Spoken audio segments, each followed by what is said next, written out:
കേരളത്തിലെ പട്ടികജാതി വിഭാഗക്കാർക്ക് വീട് നിർമ്മിക്കാനുള്ള ധനസഹായം 4 ലക്ഷം രൂപയിൽ നിന്നും 10 ലക്ഷം രൂപയെ വർദ്ധിപ്പിക്കുകയും വീടുകൾ 850 ചതുരശ്ര അടിയിൽ നിർമ്മിക്കുന്നതിന് നടപടികൾ സ്വീകരിക്കുകയും വേണം. പട്ടിക വിഭാഗക്കാരുടെ ഭവന നിർമ്മാണം ലൈഫ് പദ്ധതിയിൽ നിന്നും മാറ്റി പട്ടികജാതി വർഗ വികസന വകുപ്പിലേക്ക് മാറ്റണമെന്നും വീട് നിർമ്മിക്കാൻ ഭൂമിയില്ലാത്തവർക്ക് സർക്കാർ ഭൂമി ലഭ്യമാക്കണമെന്നും ഭാരതീയ പട്ടികജന സമാജം സംസ്ഥാന നേതാക്കൾ സർക്കാരിനോട് ആവശ്യപ്പെട്ടു.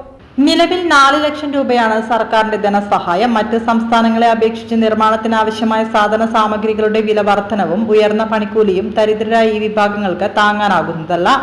ഇതുമൂലം ലക്ഷങ്ങളുടെ കടബാധ്യതയിലാവുകയും വീട് പണി പൂർത്തിയാക്കാൻ കഴിയാതെ പ്രയാസപ്പെടുകയുമാണ് ഭൂരിഭാഗം കുടുംബങ്ങളും. എന്നിട്ടും ഈ വീടുകളെല്ലാം സർക്കാരിന്റെ അക്കൗണ്ടിലാണ് ഉൾപ്പെടുന്നത്. ഇത് പട്ടിക വിഭാഗക്കാരോടുള്ള കടുത്ത അനീതിയാണ്.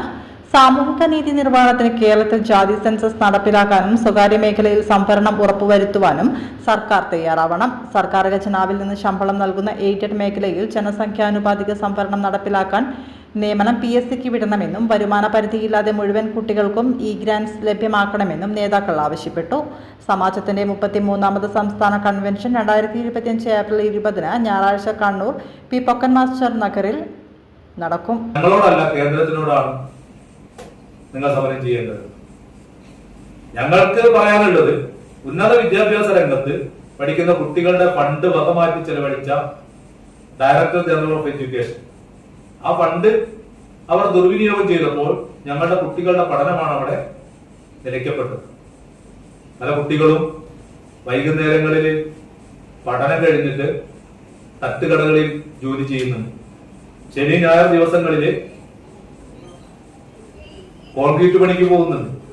അതുപോലെ തന്നെ മറ്റു പല ജോലികളും ചെയ്താണ് അവർ ഹോസ്റ്റൽ ഫീസൊക്കെ അടച്ചുകൊണ്ടുപോകുന്നത്.